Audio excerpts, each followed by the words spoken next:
Welcome to the Positive Sports Podcast. I'll be your host this evening, Ed Montana. As you can see, I am flying solo today. My brother Alex is on vacation with his family. We have just started spring break here in the Houston area. Most of the schools are out this week. And so he and his family decided to take a trip. Don't worry, fans of the Positive Sports Podcast. He did not leave the country. He is still in the good old US of A. I don't think he would leave the country right now, considering all the coronavirus stuff. I know I wouldn't. So I can't, I'm pretty sure he wouldn't either. But he is vacationing somewhere in the United States. I would tell you guys, but he doesn't want to be around a bunch of people because then, the risk of getting the coronavirus would increase, which he's trying to avoid.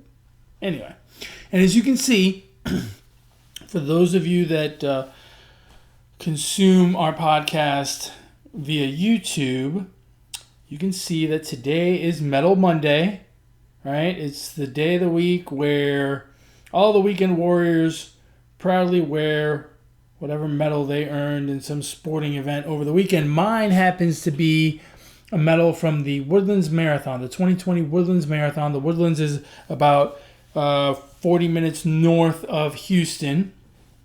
And I went up there to run a marathon this past weekend on Saturday.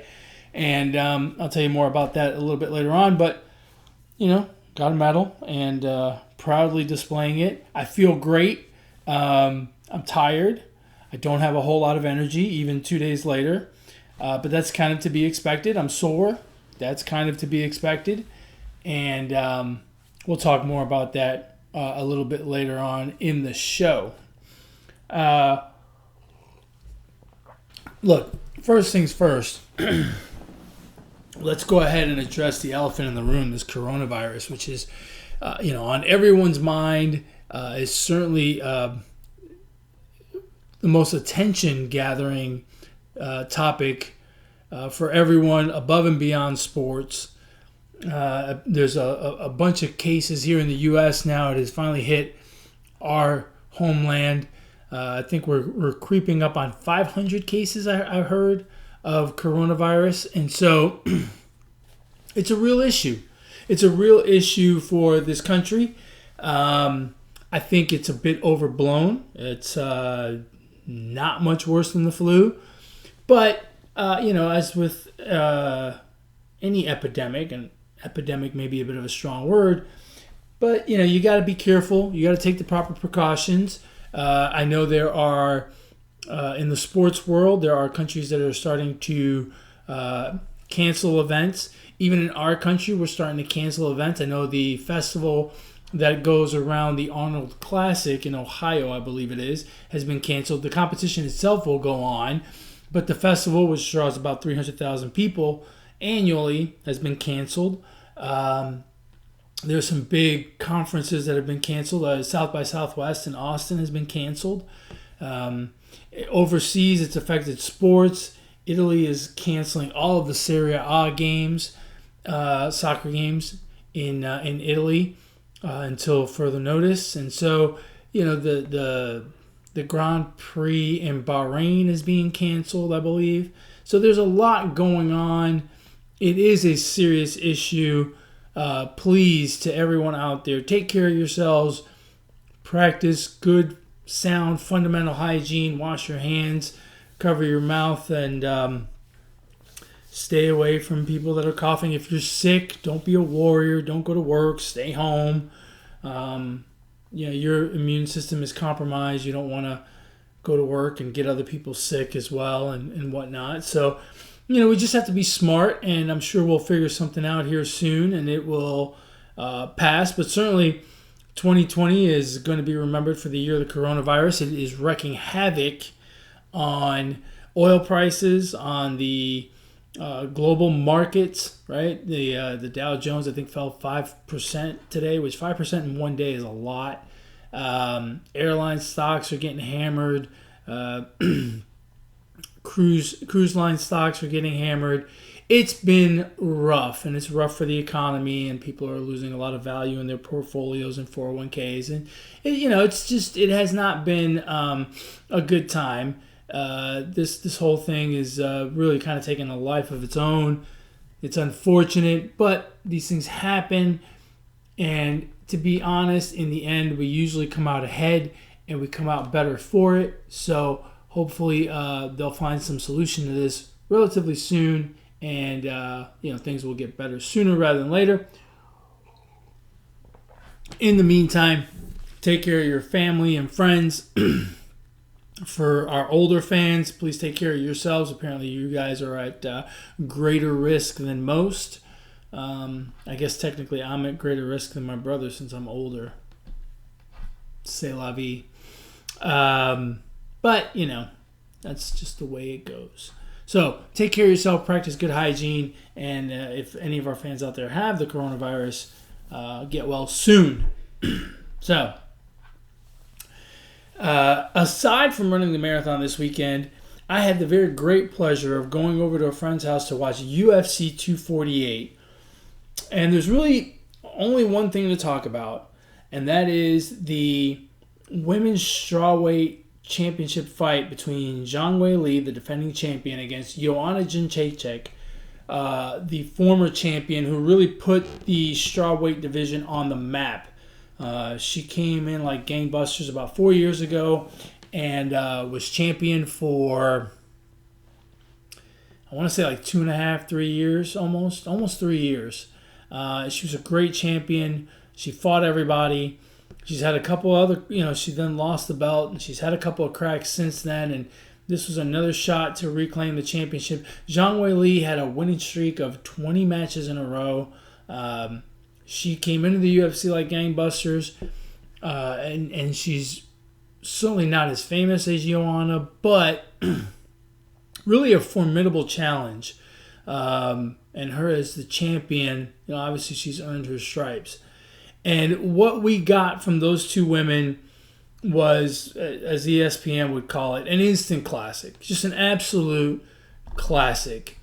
I've never seen two women stand in front of each other for 25 minutes and throw fists and kicks with bad intentions and survive.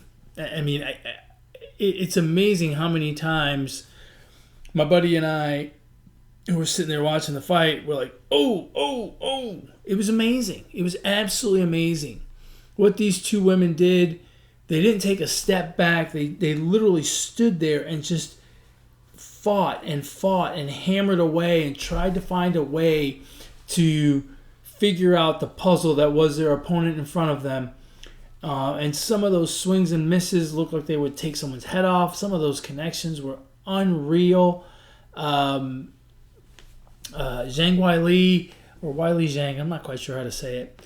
Her eye, one of her eyes was pretty much swollen shut from the first round.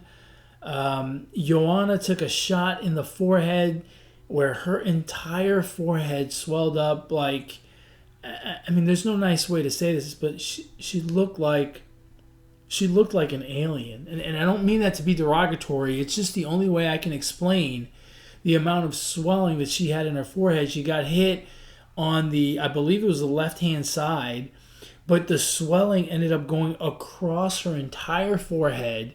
It even dropped down around one of her eyes.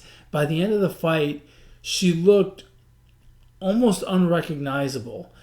She's an attractive woman, and just the punishment she took, and I mean Zhang Weili, the same thing. It was amazing, and it was amazing that they could do it for 25 minutes.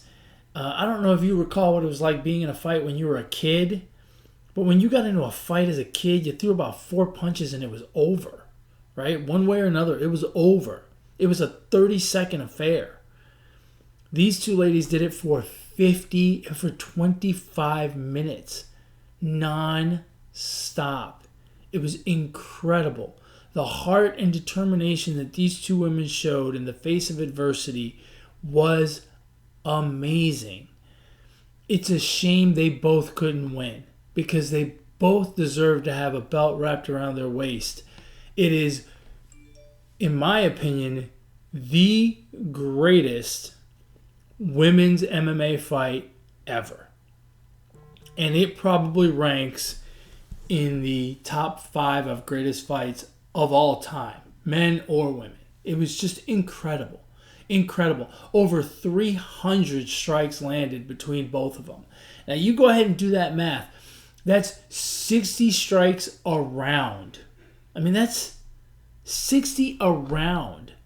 That's 12 strikes every minute.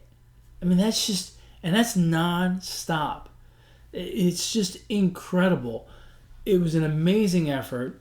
It was a split decision. All 3 judges' scorecards were 48-47, and Zhang Weili retained her strawweight championship. But just an incredible fight between those 2 ladies. It obviously won Fight of the Night. It will probably win Fight of the Year. I can't imagine another fight being better. A couple of weeks ago, they had Dan Hooker and Paul Felder in a lightweight fight, and that was a great fight. And I hate to say it because those guys were amazing as well, but it paled in comparison to this fight between these 2 women on Saturday night. It was just amazing.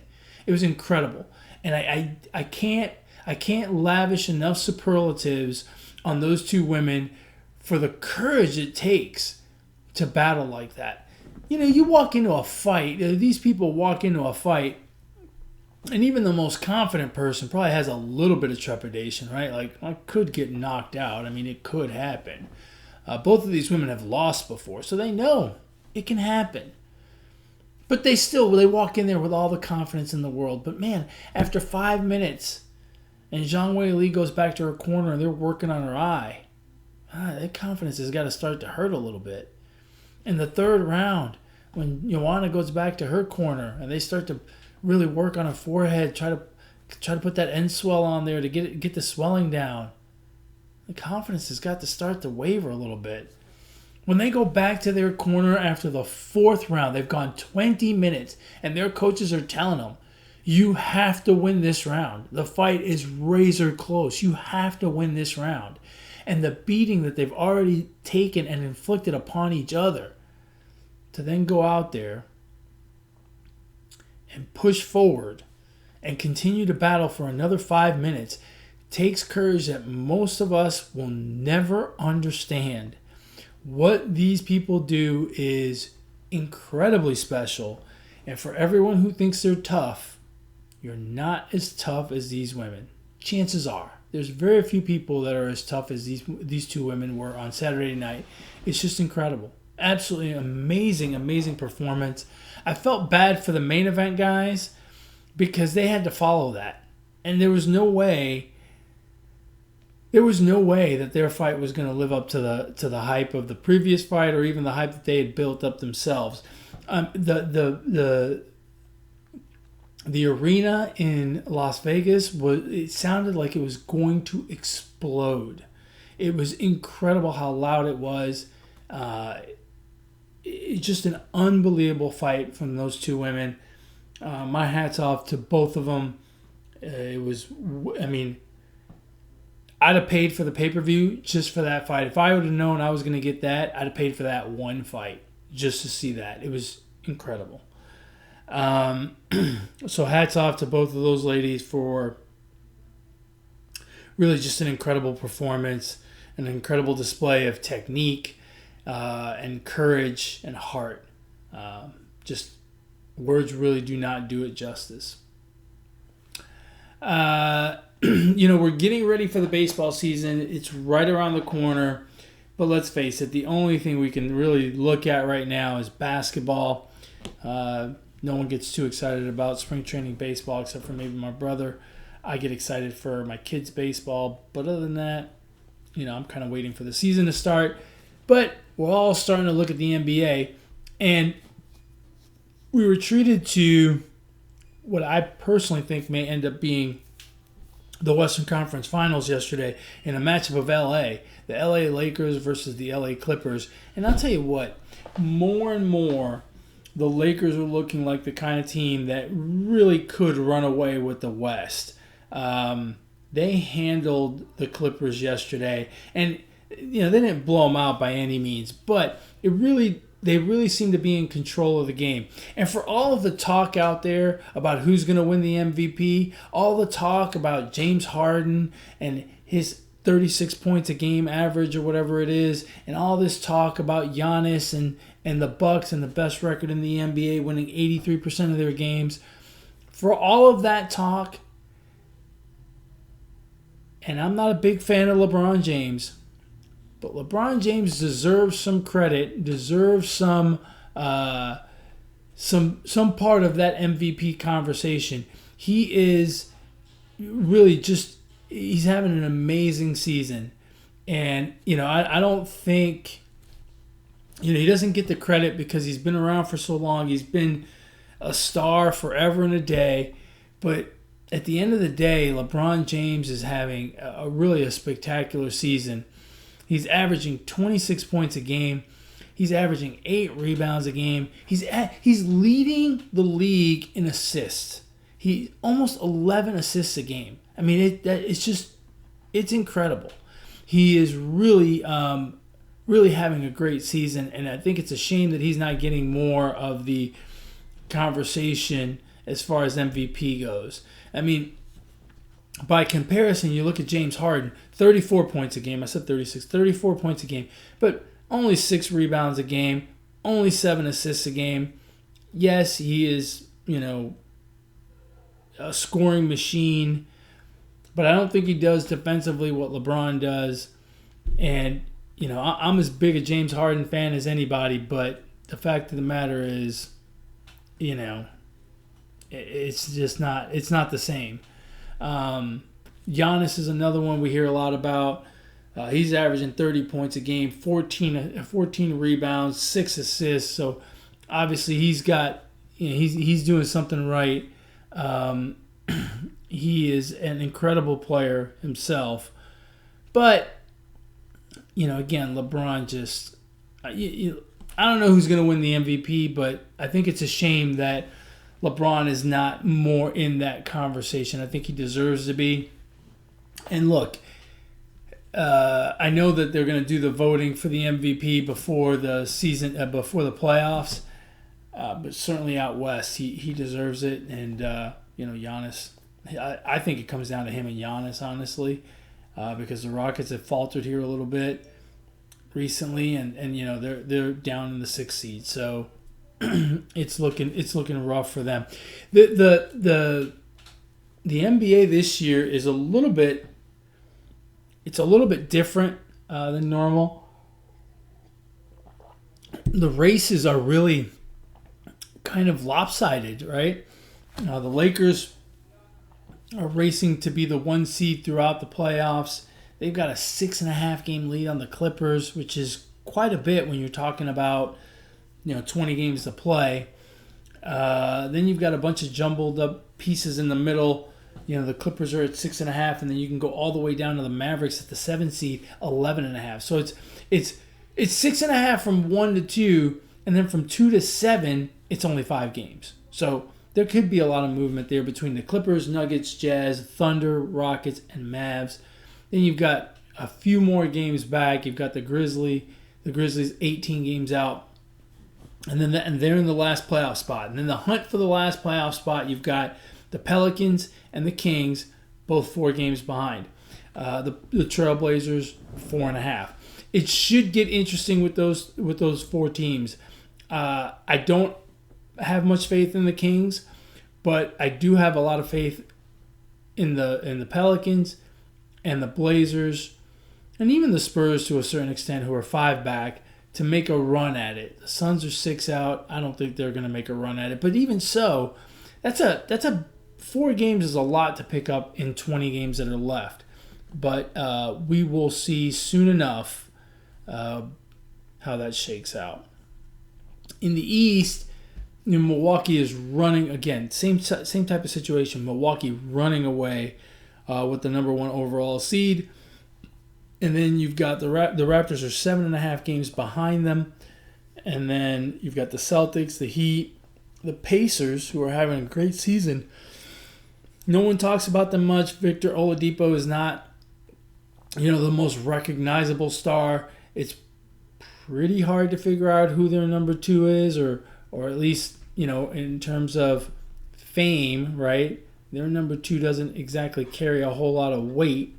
But yet, there they are. They are, Sabonis is having a great season, and certainly that's helping him out a lot. He's been the breakout guy this year, but, they're doing it. They're doing it with an entire team effort. Oladipo's the only name, but, TJ Warren is doing well. Sabonis is doing well. They've got a lot of guys that are pitching in. They do go pretty deep into their rotation in order to make it happen. So they're not going to be the sexy pick. No one's going to really talk about them much. No one's going to really know what's going on with them. It's kind of they're kind of the dark knight, if you will, in that division. And then you've got the Sixers, who we've talked about the Sixers before. I don't know what's going on with that team. They're the 6th seed, and they're only 15 games out, so they're 7.5 behind the Raptors. So again, you've got a pretty good cluster of teams there within 7.5 from 2 to 6. We'll go back to the Sixers in a second. And then you've got a pretty big drop-off to the Nets and the Magic, who hold the 7 and 8 seed. They'll be fighting to see who's going to play the Bucks. And then you've got 5.5 game back down to the Wizards, 6.5 back to the Hornets, and then the Bulls, which, not very good. So it looks like the playoff teams are set. There'll be some movement and slotting in matchups, but it looks like it's pretty much set. 5.5 games is a lot to make up, again, with 20 to play. Back to the Sixers.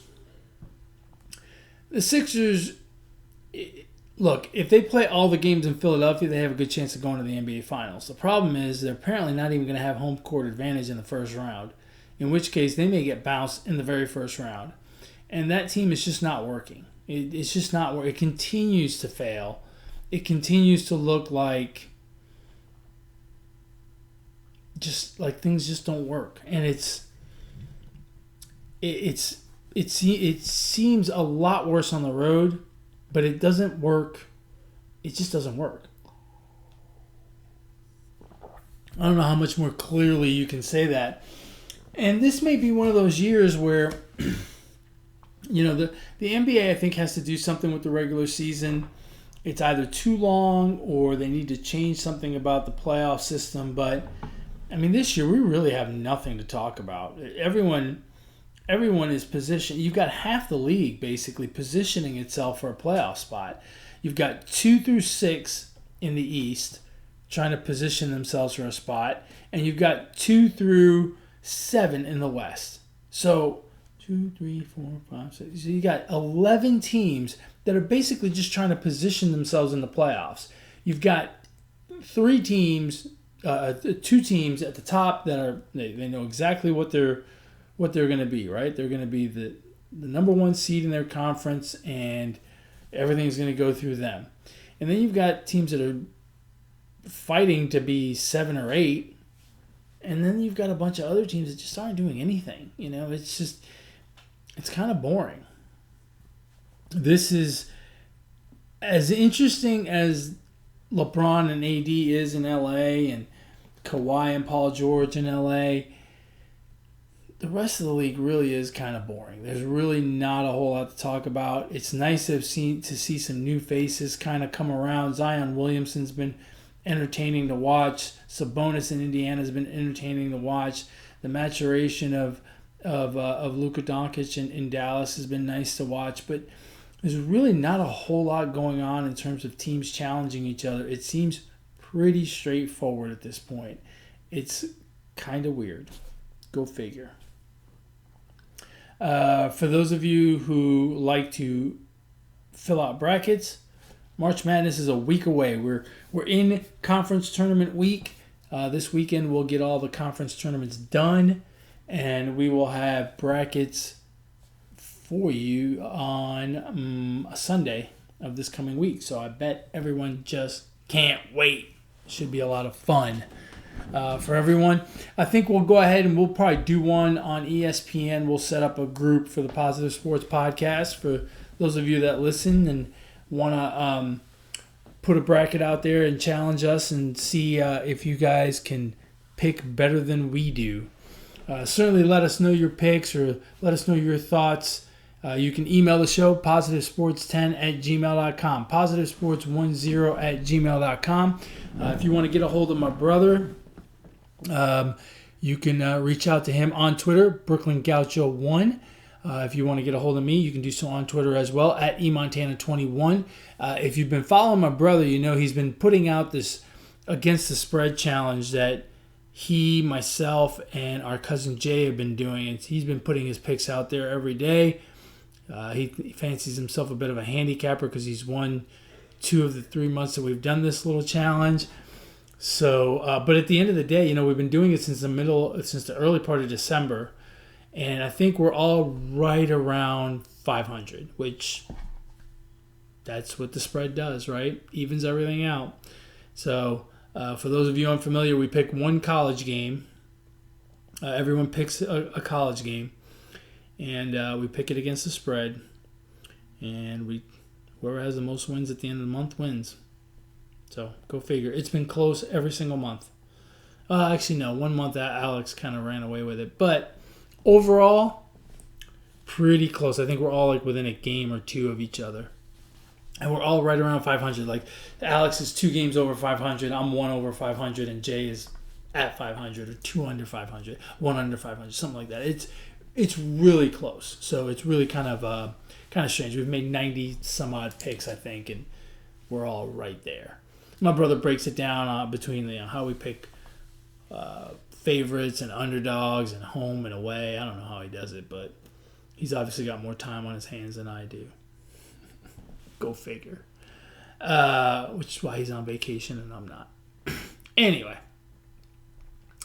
So that is that. That's pretty much all I got today. It's going to be a short one, guys. When I don't have someone to banter back and forth with, Alex is knowledgeable sports guy. It's always good to kick it around with him, chop it up with him. And I don't have someone to chop it up with. I give you my thoughts and move on. I got things to do, places to go, people to see. However that saying goes. I keep it moving. I keep the show moving. Alex likes to get on tangents. I don't. I get right to the point. I don't know if you. I will say this. I don't know if you guys have been watching, but this XFL stuff is pretty entertaining. I don't know. Again, I think they've gone. This is week 5. It's going to be a 10-week season, so we're halfway through. It has been interesting, and I have enjoyed it immensely. I don't get there don't seem to be a ton of quirks in terms of what what you can and can't do or whatever. But it's been entertaining. The football's been good. They try to add some wrinkles, talk about, talk to players on the sideline and all this other stuff, and it's all right. I mean, it's football. It's good football. It's fun to watch, and we're a football country, and I don't mean the kind where you kick a ball. I mean the pigskin.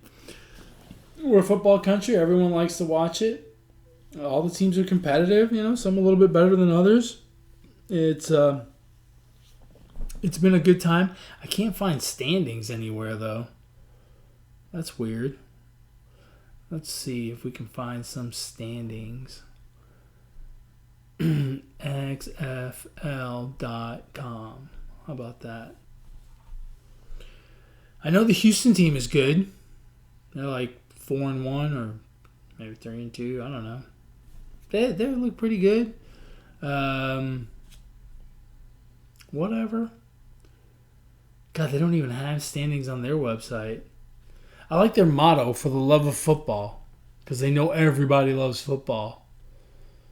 Oh, here we go. Standings. So let's see. You've got the DC Defenders and the St. Louis Battlehawks and the New York Guardians in the East, all at 3-2. The Tampa Bay Vipers are 1-4. Yikes.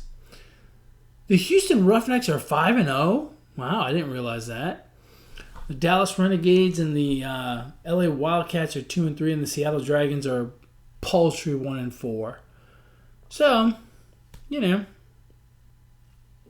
looks like fun. Looks like they're doing well. The stadiums have been, there's a fair amount of fans. I don't know if that's just the newness of it all, but they're out there. The DC Defenders look good, but they actually made a quarterback change this week. They had Cardale Jones from Ohio State, and they went with their backup, but he was good. The Houston Roughnecks look really good. But it's all right. There you go. Enjoy it.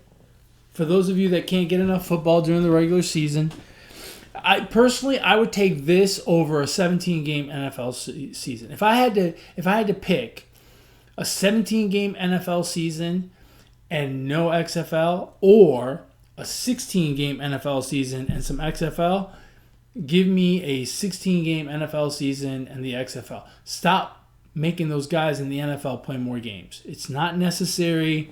You're diluting the brand by adding games. Please don't add any more games to the NFL season.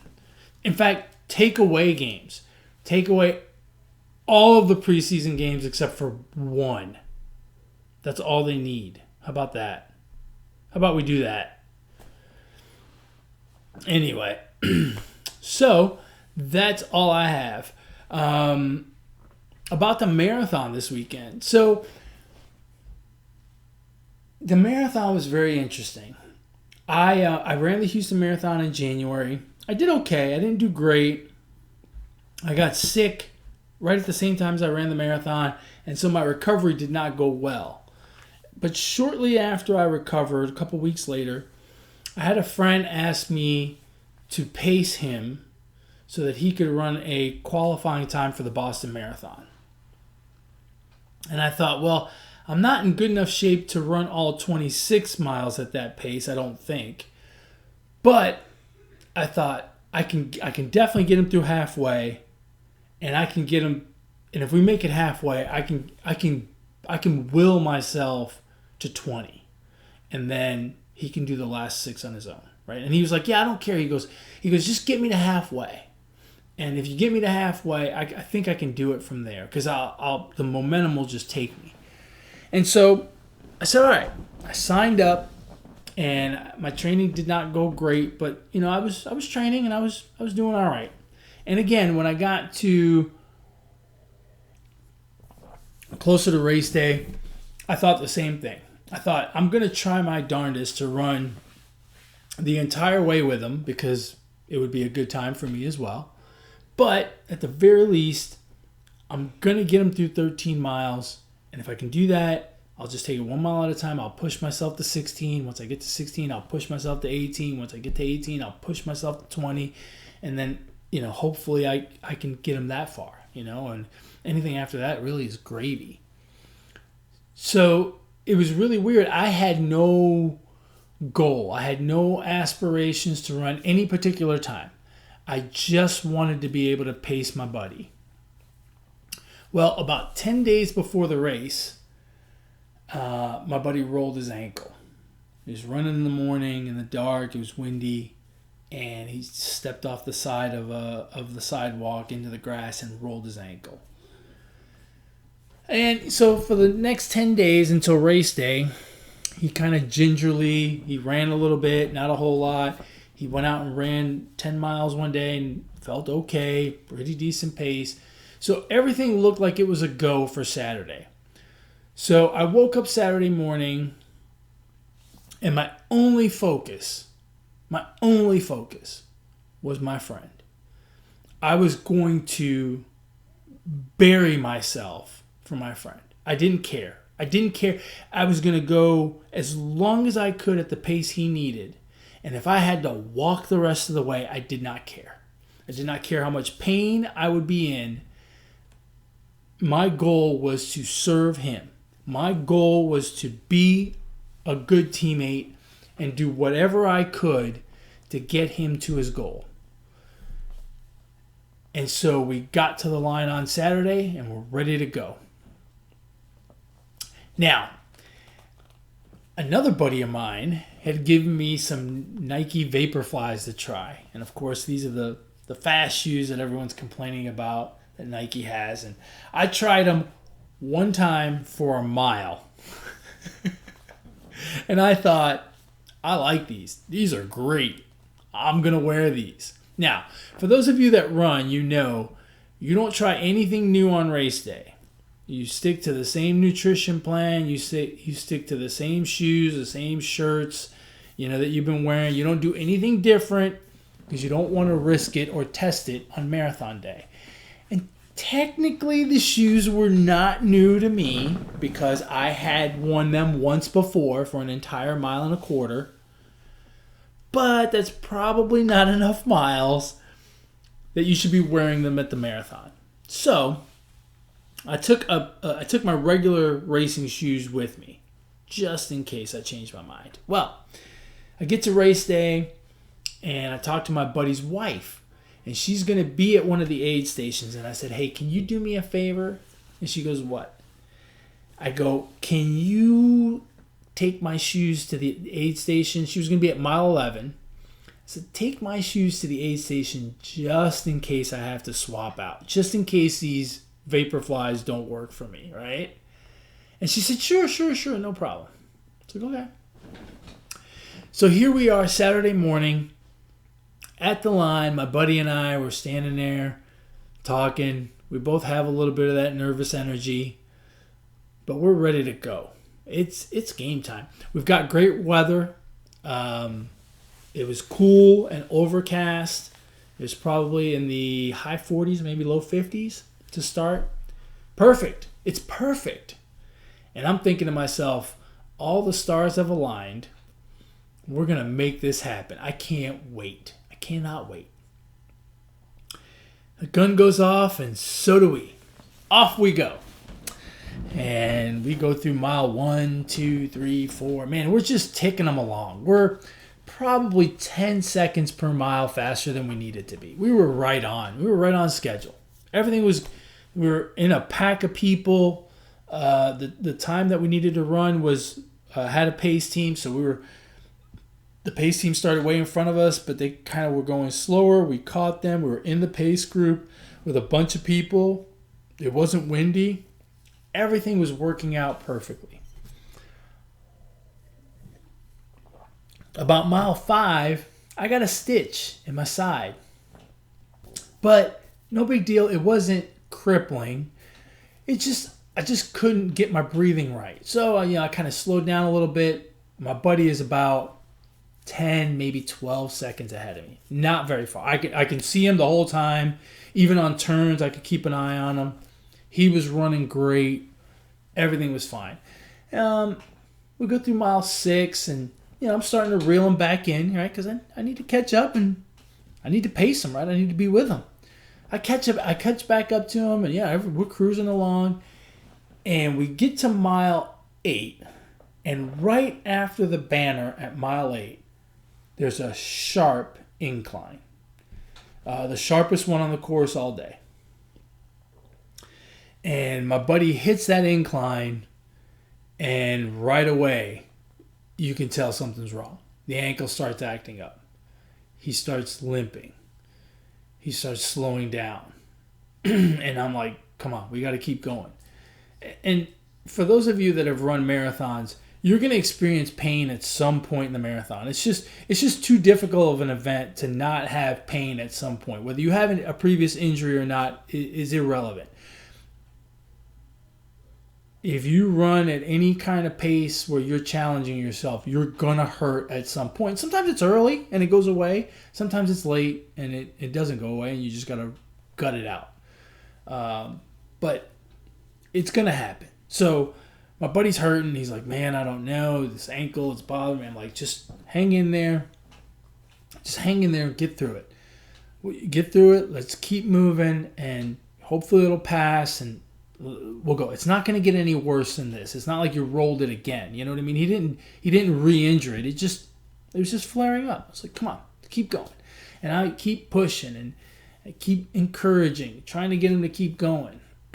And we get to about mile 9.5, and it's bad now. He's really limping and struggling. He stops to stretch it out a little bit at one point. That kind of doesn't work. And so he's continuing to slow down. And I'm like, come on. Let's keep going. Let's make it to the next aid station. Let's just see. Let's just try to keep going. We had built up a little bit of a cushion over the first 7 or 8 miles, and we were giving some of it back, but we were still on pace. So I'm trying to encourage him, see if we can keep going. And as we get closer to mile 11, which is where his wife was working at that aid station, we also had a couple of other friends working there, 2 other friends, one of which is my coach, one of which is my close training buddy. And we get there, and my training buddy has my shoes in his hands. He's got my shoes in his hands. And he looks at me and he goes, "Do you need these?" He had taken them out of the bag, and he was ready for me. He was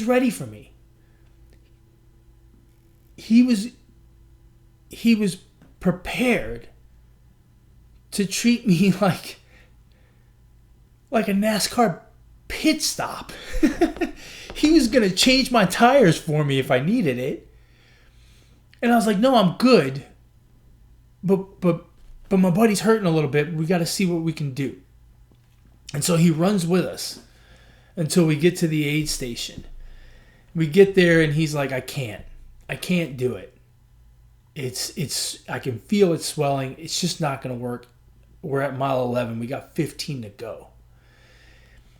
And he stops, and his wife comes to his aid and just kind of talks to him for a bit. And I keep walking, and someone got this picture, and I don't know who got it, but someone got this picture, and I saw it afterwards.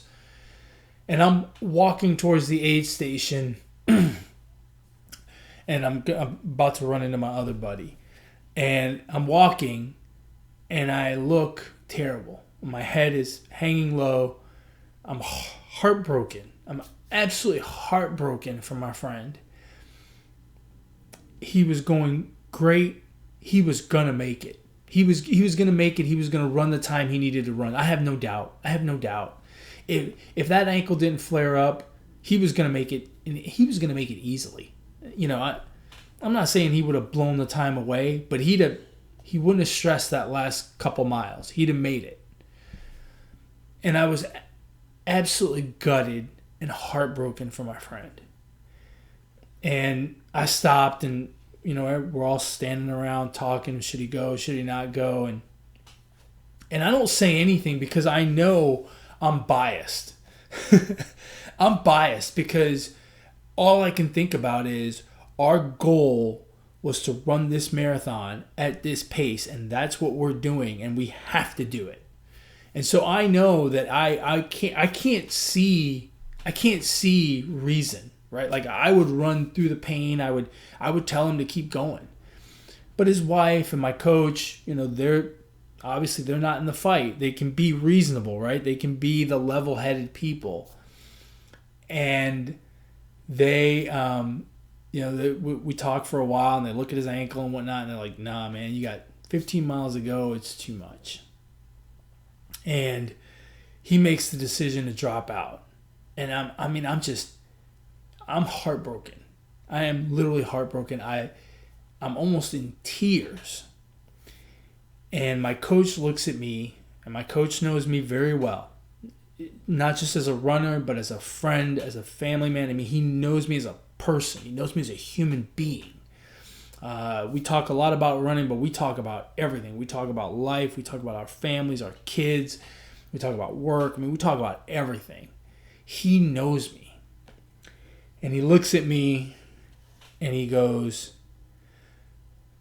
"What are you going to do?" And I go, "I don't know." I told him, I said, "I'm heartbroken, man. We were doing great today." but he knows me. And he says, well, get the hell out of here. You got 15 miles to go. And these miles ain't going to run themselves. You got to get the hell out of here and go finish this race. And he hands me a goo, and he tells me to get the hell out of here. And we're equals in a lot of ways. But at the end of the day, he's my coach. And if he tells me to run through a wall, I run through a wall. That's the way I was raised. That's the way I am. He knows it. I know it. I will do whatever he tells me to do. And he will never abuse that power of being my coach. He'll never abuse it. He'll never tell me to do something that's going to kill me, right? He'll never abuse it. But he will push me to the brink of what I can do. And that's what he did on Saturday. He told me, he said, get the hell out of here. Go finish this race. And so off I went. And my friend, he dropped out. Physically, he dropped out at mile 11. I dropped out mentally. Mentally at mile 11, I was done. I was done. I had nothing left. But coach told me to go, and I'm going to go. And so off I went. And I remember getting to mile 14, right? I just passed halfway. And I get to mile 14, and I think to myself, what the hell am I doing? What the hell am I doing? I didn't come out here to do this. What the hell am I doing? But then I couldn't help hearing my coach in the background. Get the hell out of here. And I kept going. And it was incredibly difficult. I was completely checked out mentally. And somehow I had to push my body to keep going. And I didn't feel like it. And I just kept going. I kept going. I got through 15. I got through 16. I got through 18. I finally hit the wall at 20. Someone was nice enough to hand me their goo at 21. I handed it to somebody else at mile 22 because he looked like he was dying, and he said, I thought we were going to get goo at 19. Did I miss it? And I said, I don't know. I don't think they had any at 19. But here, you can have this one. I gave it to him, and he finished. And I kept going. I got to mile 25, and it's only a mile. It's only 1.2 miles to go. Come on, you can do this. Just go finish. And right about 25 and a quarter, who do I see? My coach. And he takes his jacket off, he wraps it around his waist, and runs out on the road and runs with me. And he runs for about a third of a mile with me, maybe half a mile with me. And he's going, and it doesn't matter how bad my time is. He's still pushing me. And he's like, come on, let's go, come on. You can keep up with me. And I'm dead. And I remember at one point, we were running shoulder to shoulder. And I happened to be running right on the line, and it's got the little reflector things. And I go, hey, can you slide over a little bit? Instead of me sliding over, I tell, hey, can you slide over a little bit so I can slide over too? And off we go. And finally he's like, all right, man, you're going too fast for me. Go finish this thing. And off I went for the last half a mile or whatever it was. And finally got down. You finish on a really nice waterway, and I'm coming down the last stretch, less than a tenth of a mile to go. And I see all of my friends right there on the side, all four of them. My coach, my buddy that dropped out, his wife, my other buddy. And they're cheering me on like I'm winning the damn thing. It's 4 hours and change, man. I'm not winning anything. I barely deserve the medal. And I come through the finish line and I finish. And I get some water in me. And the first thing I do is I look around, and my coach has made it over there, and there's barricades, and I see him, and he's like, how you feeling? I'm like, I feel like shit. And he goes, yeah, but you made it. He goes, good job. I go, thanks. And then all of a sudden I look over, and my buddy who dropped out is walking towards the fence, and he's limping real bad. And I walk over, and just seeing him broke my heart again. But I see him, and I give him a big old hug over the barricade, and he's like, "Good job. Thanks for getting me to the aid station at 11, because I probably wouldn't have made it without you." And I'm like, who cares, man? You know, it's not what we came to do. But I gave him a big old hug, and we went and we hung out at the little, festival that there is afterwards, and ate some food. And they were nice enough to go get me chocolate milk and fruit, and they didn't let me do much walking around. And so anyway, that was the day. And so you think, okay, well, this is it, right? And then we decide to go back to the hotel, which is about a half mile away, and I'm gonna go take a quick shower, right? I'm gonna go back to the hotel, get a quick shower. I left my car there, and my buddy who dropped out had already been to the hotel and showered and whatnot, and he's back. So then we can go to lunch. So we get to the hotel, and I get out of the car, and I can barely move, right? Because after running a marathon, that's the way it goes. So I get out of the car, and I grab my bag, and I turn around, and I look back at my car, because I'm going to drop my bag off in my car before I go upstairs to take a quick shower. I turn around, I look at my car, and I go, "Oh, shit." And my buddy goes, "What happened?" And I point to my car, I go, "I got a flat." Now, I can change a flat. I'm pretty good, actually. I've impressed people with my speed, probably from watching a lot of NASCAR. But I'm like, oh, man, one more problem. And my buddy, who did not run, walks up to me and he goes, "Give me your keys." And I go, "What for?" He goes, "Just give me your keys." And he takes the keys from my hand, and he goes to my car. I'm like, "What are you doing?"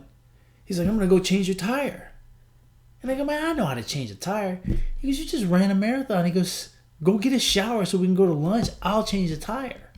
I'm like, okay. I kind of felt dumb, but he's right. I needed a shower, and I am pretty sore. So I went, showered, came back, and my tire's changed. I have a nice fresh donut on it.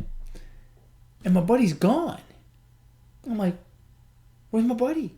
He's like, "Oh, he had to go." I'm like, "Are you kidding me? He's not going to lunch?" He's like, "No.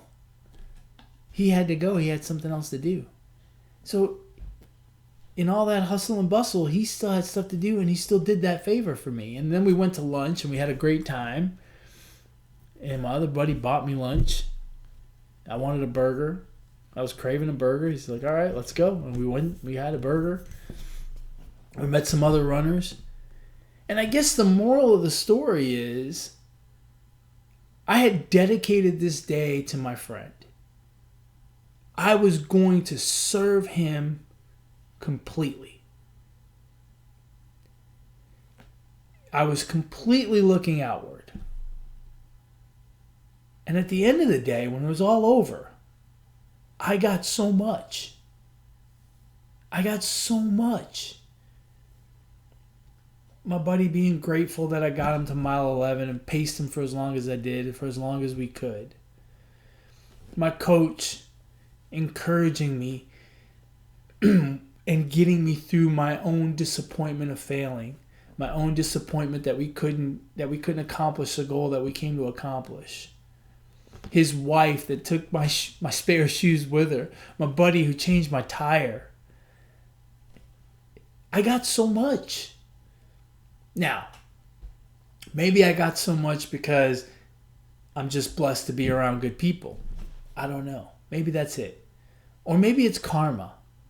I put out good karma and good karma came back. I don't know. But either way, I finished off Saturday feeling extremely blessed, having tried so hard to accomplish something that I don't even really know if I could have accomplished. And then to be rewarded that way, to be rewarded with a coach who loves me and motivates me and then runs with me when I'm in pain. To be rewarded with my friend who he had stuff to do. He had to go meet friends or family or deal with his kids or whatever it was. Didn't bat an eye. Grabbed the keys right out of my hands. Said, I'll change the tire for you. My friend's wife, who toted my shoes around for a couple of hours so that I could be ready to keep going, treated me like NASCAR. She had shoes ready to go, out of the bag and everything. I'm so blessed. So this Metal Monday means a little more to me than usual in a different way. A lot of times it's about the time on the clock. A lot of times it's about the effort and the performance that you put on that day. For me, I'm a competitive person, and it means the world to me if I do well or not. It means everything. And Saturday, I failed. My goal was to get my buddy across that finish line in a certain time, and it didn't happen. I failed. I failed as much as he failed. I failed. I felt heartbroken, and I felt like a failure. But yet at the end of the day, I felt so rewarded. I felt so blessed to have those people in my life. And to have that love and that camaraderie from those friends. I don't say this lightly, but those people are my brothers and my sister. I only have one brother. You see him on this show every week, except when he's out of town, Alex. But those 4 people are my brothers and my sister. I love them like my family. The blessing that they gave me on Saturday is one that I will carry with me forever. Every race has a story. That will be the story of Saturday. My 61st marathon, a complete failure. And yet I've never felt so lucky. As you can well imagine, that's my shout out. My shout out is to those people. I love you guys dearly. Thank you so much for giving me a great experience. I love you guys. Folks, that's another episode of the Positive Sports Podcast. If you want to reach out and share some of your stories with me, I'd love to hear them. I would love it.